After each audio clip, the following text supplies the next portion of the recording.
Hi, ഇന്നത്തെ നമ്മുടെ വീഡിയോയിൽ നമ്മൾ PCOSും ഇൻഫ്ലമേഷനെയും പറ്റിയാണ് പറയുന്നത്. അപ്പം PCOS ഉള്ള സ്ത്രീകളിൽ പൊതുവെ ഇൻഫ്ലമേഷൻ, ഒരു ലോ ഗ്രേഡ് ക്രോണിക് ഇൻഫ്ലമേഷൻ വളരെ കോമൺ ആണ്. അപ്പം ഇൻഫ്ലമേഷൻ എന്ന് പറയുന്നത് നമ്മളുടെ ബോഡിയുടെ ഒരു നാച്ചുറൽ റെസ്പോൺസ് ആണ്. ഇപ്പം നമുക്ക് ഇൻഫെക്ഷൻ ഉള്ള സമയത്ത് അല്ലെങ്കിൽ നമ്മൾ എന്തെങ്കിലും അസുഖമായിട്ടൊക്കെ ഇരിക്കുന്ന സമയത്ത് ആ ഒരു ഇൻഫെക്ഷൻ ക്ലിയർ ചെയ്യാൻ വേണ്ടിയിട്ടുള്ള ഒരു നാച്ചുറൽ റെസ്പോൺസ് ആണ്, ആ ഒരു ഡിഫൻസ് മെക്കാനിസം ആണ് ഇൻഫ്ലമേറ്ററി റെസ്പോൺസ് എന്ന് പറയുന്നത്. അത് യൂഷ്വലി ഷോർട്ട് ടേം ആയിരിക്കും. പക്ഷേ ഈ PCOS ഉള്ള സ്ത്രീകളിൽ ഈ ഇൻഫ്ലമേഷൻ എന്ന് പറയുന്നത് ഇങ്ങനെ ഒരു കണ്ടിന്യൂസ് ഒരു ക്രോണിക് സ്റ്റേജിൽ അത് പോവുകയും പിന്നെ നമ്മൾ പ്രോപ്പറായിട്ട് മാനേജ് ചെയ്തില്ലെങ്കിൽ പിന്നെ അത് കാർഡിയോവാസ്കുലർ ഇഷ്യൂസ് അല്ലെങ്കിൽ ഡയബറ്റീസ് പോലെയുള്ള കോംപ്ലിക്കേഷൻസിലേക്ക് നമ്മൾ എത്തിക്കാനുള്ള ഒരു സാധ്യതയും വളരെയധികം കൂടുതലാണ്. ഇപ്പോൾ ഈ PCOS ഉള്ള ആൾക്കാരിൽ ഇൻഫ്ലമേഷൻ്റെ മെയിൻ സിംറ്റം എന്ന് പറയുന്നത് ഹെയർ ഫോൾ, ഹെയർ തിന്നിങ്, നമ്മളുടെ ഹെയർ സ്ട്രാൻഡ്സിൻ്റെ ഈ കട്ടി കുറഞ്ഞു വരുന്നത്, പിന്നെ അതുപോലെ തന്നെ ഹെയർ ഗ്രോത്ത് അതിൻ്റെ നേരെ ഓപ്പോസിറ്റാണ്. നമ്മളുടെ ഫേസിലും അതുപോലെ ബോഡിയിലൊക്കെ കാണുന്ന ഒരു ഹെയർ ഗ്രോത്ത് വളരെ കൂടുതലായിരിക്കും. പിന്നെ ഈ ചിൻ ഏരിയയിൽ, നമ്മളുടെ ഈ ജോ ലൈൻ ഏരിയയിലും നമ്മളുടെ പുറത്തൊക്കെ വരുന്ന ആക്നി, ബോഡി ആക്നി, ഇതൊക്കെയാണ് മെയിൻ സിംറ്റംസ് എന്ന് പറയുന്നത്. അപ്പോൾ ഇതിൻ്റെ കോസ് എന്ന് പറയുന്നത് ഈ ആൻഡ്രോജൻസിൻ്റെ പ്രൊഡക്ഷൻ കൂടുമ്പോഴാണ്. ആൻഡ്രോജൻ എന്ന് പറയുന്നത് നമ്മളുടെ മെയിൽ ഹോർമോൺസ് ആണ്.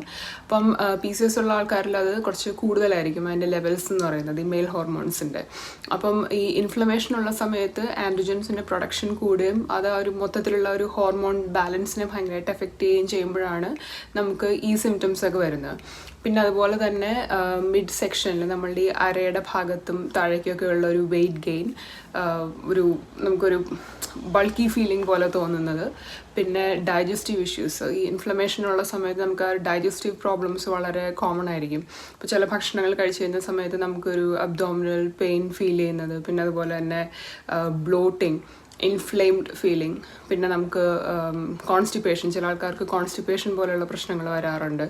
ഈ നമ്മളുടെ ഗട്ട് മൈക്രോബിയൽ ഫ്ലോറയിൽ വരുന്ന ഒരു ഇംബാലൻസ് ആണ് ഇതിൻ്റെ മെയിൻ ട്രിഗർ എന്ന് പറയുന്നത്. അത് ഇൻഫ്ലമേറ്ററി ഫുഡ്സ് ഒക്കെ കഴിക്കുമ്പോൾ സംഭവിക്കുന്നതാണ്.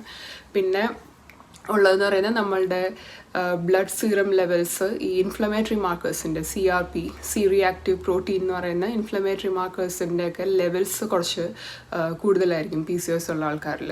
അപ്പം പിന്നെ അതുപോലെ തന്നെ ഉള്ളതാണ് ഒരു നമ്മളുടെ ബോഡി ഓർഡറിൽ വരുന്നൊരു ചെറിയൊരു ഡിഫറൻസ് എന്ന് പറയുന്നത്, ചെറിയൊരു വേർപ്പിൻ്റെ ഒക്കെ ഒരു സ്മെല്ലിൽ വരുന്നൊരു ഡിഫറൻസ്. പിന്നെ ചില ആൾക്കാർക്ക് ജോയിൻറ്റ് പെയിൻ പോലെയുള്ള പ്രശ്നങ്ങളും പറയാറുണ്ട്. എനിക്ക് പേഴ്സണലി അങ്ങനെ വന്നിട്ടുണ്ട്. ഇൻഫ്ലമേഷനുള്ള സമയത്ത് എനിക്ക് ഭയങ്കര ഒരു വേദനയായിരിക്കും ഈ കയ്യിലും കാലിലും ഒക്കെ ഉള്ള ജോയിൻസിലൊക്കെ. അപ്പോൾ ഇതൊക്കെയാണ് അതിൻ്റെ മെയിൻ സിംറ്റംസ് എന്ന് പറയുന്നത് ഇൻഫ്ലമേഷൻ്റെ. ഇനി PCOS ഉള്ള ആൾക്കാരിൽ ഇൻഫ്ലമേഷൻ്റെ മെയിൻ ട്രിഗേഴ്സ് എന്താണെന്നുള്ളത് നമുക്ക് നോക്കാം. അപ്പോൾ അതിൽ ഫസ്റ്റ് വൺ എന്ന് പറയുന്നത് ഇൻസുലിൻ റെസിസ്റ്റൻസ് ആണ്. അപ്പം ഇൻസുലിൻ എന്ന് പറയുന്നത് നമ്മളുടെ ബ്ലഡ് ഗ്ലൂക്കോസ് ലെവൽസ് കുറയ്ക്കുന്ന ഹോർമോണാണ്, പാൻക്രിയാസ് പ്രൊഡ്യൂസ് ചെയ്യുന്ന ഹോർമോണാണ്. പക്ഷേ ഈ PCOS ഉള്ള ആൾക്കാരിൽ ഇൻസുലിൻ്റെ ലെവൽസ് കുറച്ച് കൂടുതലായിരിക്കും. അപ്പം അങ്ങനെയുള്ളൊരു സിറ്റുവേഷനിൽ നമുക്കത് ഇൻഫ്ലമേഷൻ ഡയറക്റ്റായിട്ട് അത് ട്രിഗർ ചെയ്യുകയും ആ ഒരു ഹോർമോൺ ഇംബാലൻസിനെ വേഴ്സൺ ചെയ്യുകയും ചെയ്യും. പിന്നെ സെക്കൻഡ് ഫാക്ടർ എന്ന് പറയുന്നത് നമ്മളുടെ ഡയറ്റിൽ നമ്മൾ ഇൻക്ലൂഡ് ചെയ്യുന്ന ചില ഭക്ഷണങ്ങൾ. ഇപ്പം നമ്മളുടെ ഡയറ്റിൽ ഒരുപാട് നമ്മൾ പ്രോസസ്ഡ് ഫുഡ്സ്, ഇപ്പം ഈ പിസ്സ, ചിപ്സ്, പിന്നെ ബർഗർ, അങ്ങനത്തെ സംഭവങ്ങളൊക്കെ നമ്മൾ ഒരുപാട് കഴിക്കുന്നുണ്ടെങ്കിൽ, ഓയിലി ഫുഡ്, ട്രാൻസ് ഫാറ്റ് ഒരുപാടുള്ള ഭക്ഷണങ്ങൾ, പിന്നെ അതുപോലെ ഷുഗർ കണ്ടൻറ്റ് വളരെ കൂടുതലുള്ള, ഇപ്പം ഷുഗറി സ്നാക്സ് ആണെങ്കിലും അതുപോലെ തന്നെ ഡ്രിങ്ക്സ് ആണെങ്കിലും ഈ ജ്യൂസ് പോലെയുള്ള സംഭവങ്ങളൊക്കെ നമ്മൾ ഒരുപാട് കഴിക്കുന്നുണ്ടെങ്കിൽ അതിൻ്റെ കൺസംഷൻ, അപ്പം ഇതെല്ലാം ഇൻഫ്ലമേഷന് ട്രിഗർ ചെയ്യാനുള്ള ഒരു കോസാണ്. അപ്പം ഇങ്ങനത്തെ ഭക്ഷണങ്ങൾ നമ്മൾ ഒരുപാട് ഇൻക്ലൂഡ് ചെയ്യുമ്പോഴുള്ള വേറൊരു പ്രോബ്ലം എന്ന് പറയുന്നത് നമ്മളുടെ, ഞാൻ നേരത്തെ പറഞ്ഞ ആ ഒരു ഗട്ട് മൈക്രോബിയൽ ഫ്ലോറ ഉണ്ട് നമ്മളുടെ ഒരു ഇൻറ്റസ്റ്റൈനിൽ. അപ്പം ആ ഒരു ഹെൽത്തി ബാലൻസ് ബ്രേക്ക് ചെയ്യുകയാണ്. അപ്പം നമുക്കത് ഡൈജസ്റ്റീവ് ഇഷ്യൂസ് ഉണ്ടാക്കാനുള്ള ചാൻസ്, അത് അതേപോലെ തന്നെ ഇൻഫ്ലമേഷൻ ട്രിഗർ ചെയ്യാനുള്ള സാധ്യതയും വളരെ കൂടുതലാണ്. ഇനി ഇൻഫ്ലമേഷൻ നമുക്ക് എങ്ങനെ മാനേജ് ചെയ്യുക എന്നുള്ളത് നമുക്ക് നോക്കാം. PCOS ഉള്ള ആൾക്കാരിൽ ഏറ്റവും കൂടുതൽ റെക്കമെൻഡ് ചെയ്യുന്ന ഡയറ്റ് എന്ന് പറയുന്നത് ഒരു ആൻറ്റി ഇൻഫ്ലമേറ്ററി ഡയറ്റാണ്, മെഡിറ്ററേനിയൻ ഡയറ്റാണ്.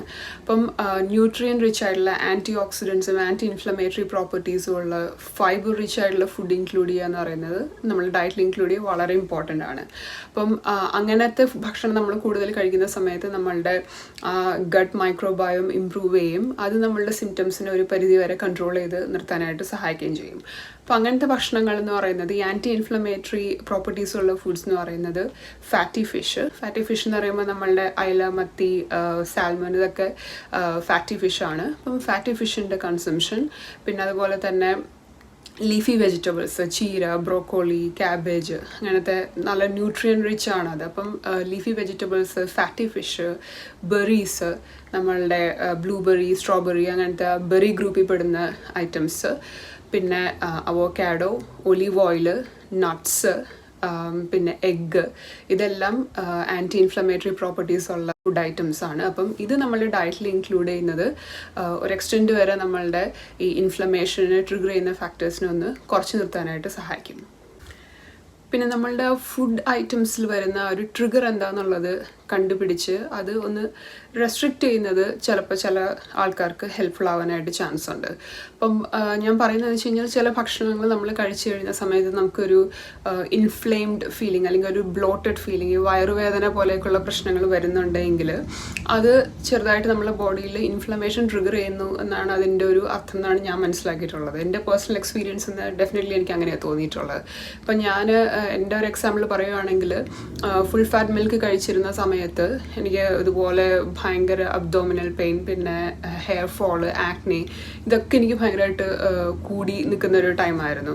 പക്ഷെ ഞാൻ അതിൽ നിന്ന് മാറി പ്ലാന്റ് ബേസ്ഡ് മിൽക്ക് യൂസ് ചെയ്തപ്പോൾ ആൽമണ്ട് മിൽക്കിലേക്ക് ഞാൻ മാറിയ സമയത്ത് പെട്ടെന്ന് തന്നെ എനിക്ക് ചേഞ്ച് ഫീൽ ചെയ്യായിരുന്നു.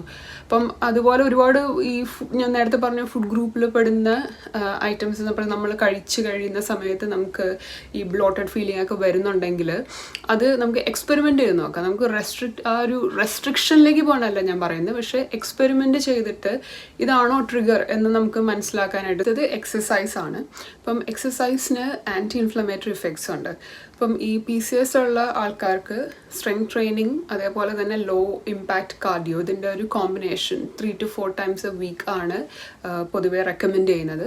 HIIT ചില ആൾക്കാർ പറയുന്നത് അത് കോർട്ടിസോൾ ലെവൽസ് കൂട്ടും, കാരണം സ്ട്രെസ് ഭയങ്കരമായിട്ട് ഇൻഡ്യൂസ് ചെയ്യുന്ന ഒരു സംഭവമാണ്. അപ്പം കോർട്ടിസോൾ ലെവൽസ് കൂടും, അത് ഡയറക്റ്റ്ലി ഇൻഫ്ലമേഷന് കോൺട്രിബ്യൂട്ട് ചെയ്യാൻ ചാൻസ് ഉണ്ട്. പക്ഷേ ഓപ്പോസിറ്റ് ഇതിൽ വേറെ സ്റ്റഡീസും വരുന്നുണ്ട്. HIITക്ക് PCOSൻ്റെ ചില പാരാമീറ്റേഴ്സ് ഇംപ്രൂവ് ചെയ്യാനുള്ള ഒരു ഇതുണ്ട്, ഇൻസുലിൻ റെസിസ്റ്റൻസും വിസ്റൽ ഫാറ്റൊക്കെ ഇംപ്രൂവ് ചെയ്യാനുള്ള ഒരു ഇത് HIIT ചെയ്യുന്ന ഒരു ഇതിൽ സഹായിക്കും എന്നൊക്കെ ഇങ്ങനെ വരുന്നുണ്ട്. അപ്പം അത് ഇതുവരെ നമുക്കൊരു കൺക്ലൂസീവ് പോയിന്റിലേക്ക് എത്തിയിട്ടില്ല. 2 സ്റ്റഡീസും നടക്കുന്നുണ്ട്. പക്ഷെ പേഴ്സണലി ഞാൻ HIIT ചെയ്യാറുള്ള ആളാണ്. എനിക്കത് അത്ര പ്രോബ്ലമായിട്ട് തോന്നിയിട്ടില്ല. പക്ഷേ പല ആൾക്കാർക്കും പല ഇഫക്റ്റ് ആയിരിക്കും ഉണ്ടാക്കുന്നത്. പക്ഷേ എൻ്റെ ഒരു പെർസ്പെക്റ്റീവിൽ ഇപ്പം നമ്മൾ ലോങ് HIIT ഒക്കെ ചെയ്യുവാണ് വിത്തൗട്ട് ഒരു റെസ്റ്റും റിക്കവറി ഒന്നും ഇല്ലാതെ ചെയ്യുവാണെങ്കിൽ അതെനിക്ക് തോന്നുന്നു കോർട്ടിസോൾ കൂട്ടാനുള്ള സാധ്യത വളരെ കൂടുതലാണ്. പക്ഷെ അതല്ല, നമ്മൾ ലോ ഇമ്പാക്റ്റ് കാർഡിയോ, അതേപോലെ സ്ട്രെങ്ത് ട്രെയിനിങ് PCOS ഉള്ളവർക്ക് വളരെ ഹെൽപ്ഫുള്ളാണ്. അപ്പം അത് നമ്മളുടെ ആ ഒരു ഡെയിലി റൂട്ടീനിൽ ഒരു 4 times a week ഇൻക്ലൂഡ് ചെയ്യുന്നത് ഇൻഫ്ലമേഷൻ കുറയ്ക്കാനായിട്ട് ഒരു പരിധി വരെ ഹെൽപ്പ് ചെയ്യും. അടുത്തത് നമ്മളുടെ സ്ലീപ്പ് ക്വാളിറ്റിയാണ്, അല്ലെങ്കിൽ നമ്മളുടെ സ്ലീപ്പ് സൈക്കിളാണ്. അപ്പം ഒരു 7 to 9 hours എങ്കിലും നമുക്ക് നന്നായിട്ട് ഉറങ്ങാൻ പറ്റിയാൽ തന്നെ നമ്മൾക്ക് ഈ ഇൻഫ്ലമേഷൻ പോലെയുള്ള ഇഷ്യൂസൊക്കെ ഒരു ചെറിയൊരു രീതിയിൽ നമുക്ക് കുറച്ച് നിർത്താനായിട്ട് സാധിക്കും. അപ്പം ആ സ്ലീപ്പ് സൈക്കിൾ എന്ന് പറയുന്നത് തന്നെ നമുക്കൊരു ഷെഡ്യൂൾ വേണം, നമുക്കൊരു ഫിക്സ്ഡ് ഷെഡ്യൂൾ. ഇപ്പം ഈ സർക്കാഡിയൻ റിതം എന്ന് പറയുന്നതും ഇൻഫ്ലമേഷനുമായിട്ട് കണക്ഷൻ ഉണ്ടെന്നാണ് ഇപ്പം ചില റീസേർച്ചൊക്കെ പറയുന്നത്. അപ്പം നമ്മൾ ഒരു ദിവസം 9 മണിക്ക് ഉറങ്ങി, ഒരു ദിവസം 1 മണിക്ക് ഉറങ്ങി, പിന്നെ അത് കഴിഞ്ഞ് 11 മണിക്ക് ഉറങ്ങി, ഇങ്ങനെ വരുന്ന ഒരുപാട് ചേഞ്ചസ് ഉണ്ടല്ലോ, ഒരു സ്ലീപ്പ് സൈക്കിളിൽ വരുന്ന ചേഞ്ചസ്. അതും നമ്മളുടെ ബോഡിയിൽ ഒരു സ്ട്രെസ് ബിൽഡ് ചെയ്യും, അത് ഇൻഫ്ലമേഷൻ ട്രിഗർ ചെയ്യാനായിട്ട് അത് ഒരു കോൺട്രിബ്യൂട്ടിങ് ഫാക്ടറാണ് എന്നുള്ളത് ഇപ്പം സ്റ്റഡീസിൽ വരുന്നുണ്ട്. അപ്പം നമ്മളൊരു ഫിക്സ്ഡ് സ്ലീപ്പിംഗ് ഷെഡ്യൂൾ, അതുപോലെ തന്നെ ഈവനിങ് നമ്മൾ ഈ ഉറക്കം നമ്മളെ ഡിസ്റ്റർബ് ചെയ്യുന്ന കാര്യങ്ങൾ, ഇപ്പം ഒരുപാട് നൈറ്റ് സ്ക്രോളിങ്, പിന്നെ ഈ കഫീൻ്റെ ഓവർ കൺസംഷൻ, ചായ കാപ്പിയൊക്കെ ഒരുപാട് കുടിക്കുന്നത്, ഇതൊക്കെ നമ്മളുടെ ഒരു സ്ലീപ്പ് സൈക്കിളിനെ ഭയങ്കരമായിട്ട് എഫക്റ്റ് ചെയ്യും. അപ്പം അത് ഒക്കെ ഒന്ന് ശ്രദ്ധിക്കുന്നത് നമ്മളുടെ ഇൻഫ്ലമേഷനെ മാനേജ് ചെയ്യാനായിട്ട് ഹെൽപ്പ് ചെയ്യും. അടുത്തത് സ്ട്രെസ് മാനേജ്മെൻ്റ് ആണ്. സ്ട്രെസ്സും ഇൻഫ്ലമേഷനും തമ്മിലുള്ള ഒരു ഡയറക്റ്റ് കണക്ഷൻ, ഒരു ലിങ്ക് ഇപ്പം ഒരുപാട് സ്റ്റഡീസ് കൺഫേം ചെയ്യുന്നുണ്ട്. അപ്പം PCOS ഉള്ളവർക്ക് ഇൻഫ്ലമേഷൻ കുറയ്ക്കാനായിട്ട് ആ ഒരു സ്ട്രെസ് മാനേജ് ചെയ്യുക എന്ന് പറയുന്നത് വളരെ വളരെ ഇമ്പോർട്ടൻ്റ് ആണ്. അപ്പം ഏതാണോ നിങ്ങൾക്ക് സ്യൂട്ടബിൾ ആയിട്ടുള്ള ഒരു മെത്തേഡ് എന്ന് പറയുന്നത്, മെഡിറ്റേഷൻ ആണോ അതോ യോഗയാണോ, ബ്രീത്തിങ് എക്സസൈസസ്, ഇപ്പം അത് ചെയ്ത് ആ ഒരു സ്ട്രെസ്സ് കൺട്രോൾ ചെയ്യുക എന്ന് പറയുന്നത് വളരെ ഇമ്പോർട്ടൻ്റ് ആണ്. ലാസ്റ്റ് തിങ് എന്ന് പറയുന്നത് ഡ്രിങ്കിങ്, സ്മോക്കിംഗ് ഹാബിറ്റ്സ് ഉണ്ടെങ്കിൽ അത് ക്വിറ്റ് ചെയ്യുക എന്നുള്ളതാണ്. കാരണം ഇത് ഡയറക്റ്റ്ലി നമ്മളുടെ ഇൻഫ്ലമേറ്ററി മാർക്കേഴ്സിനെ കൂട്ടും എന്നുള്ളത് ആണ് ഇപ്പോൾ പല റിസർച്ചിലും വരുന്നത്. അപ്പോൾ നമ്മൾ ഈ ഹാബിറ്റ്സ് ക്വിറ്റ് ചെയ്ത് അല്ലെങ്കിൽ നമ്മളത് കൺട്രോൾ ചെയ്ത് നിർത്തുകയാണെങ്കിൽ തന്നെ ചിലപ്പോൾ നമ്മളുടെ ഈ ഇൻഫ്ലമേഷൻ്റെ സിംറ്റംസ് ഇമ്പ്രൂവ് ചെയ്യാനായിട്ടുള്ള ചാൻസ് ഉണ്ട്. അപ്പോൾ ഇന്നത്തെ വീഡിയോയിൽ ഞാൻ PCOSനും ഇൻഫ്ലമേഷനെയും പറ്റി കണക്ട് ചെയ്യുന്ന കുറച്ച് കാര്യങ്ങൾ ജസ്റ്റ് ഷെയർ ചെയ്തെന്നേ ഉള്ളൂ. പിന്നെ എനിക്കൊരു ചെറിയൊരു കാര്യം പറയാനുള്ളത്, ഞാൻ MBBS ഡോക്ടറോ അല്ലെങ്കിൽ ഒരു മെഡിക്കൽ പ്രൊഫഷണൽ അല്ല, ഞാനൊരു ക്യാൻസർ റീസർച്ചറാണ്. ഞാൻ ഓസ്ട്രേലിയയിൽ റീസർച്ച് ചെയ്യുന്ന ഒരാളാണ്. അപ്പം എനിക്ക് എൻ്റെ പേഴ്സണൽ എക്സ്പീരിയൻസിൽ തോന്നിയിട്ടുള്ള കാര്യങ്ങളും പിന്നെ റീസർച്ച് പേപ്പേഴ്സ് വായിച്ചിട്ടുള്ള ഈ സയൻറ്റിഫിക്കലി പ്രൂവൺ ആയിട്ടുള്ള കുറച്ച് കാര്യങ്ങളാണ് ഞാൻ ഇന്നത്തെ ഈ വീഡിയോയിൽ ഡിസ്കസ് ചെയ്തിട്ടുള്ളത്. ഞാൻ ജസ്റ്റ് ഒന്ന് മെൻഷൻ ചെയ്തതന്നേ ഉള്ളൂ. ഇതൊരു മെഡിക്കൽ അഡ്വൈസ് അല്ല എന്ന് ഉള്ള രീതിയിൽ ഞാൻ പറഞ്ഞതന്നേ ഉള്ളൂ. അപ്പം നെക്സ്റ്റ് വീഡിയോയിൽ കാണുന്നവരെ ബൈ.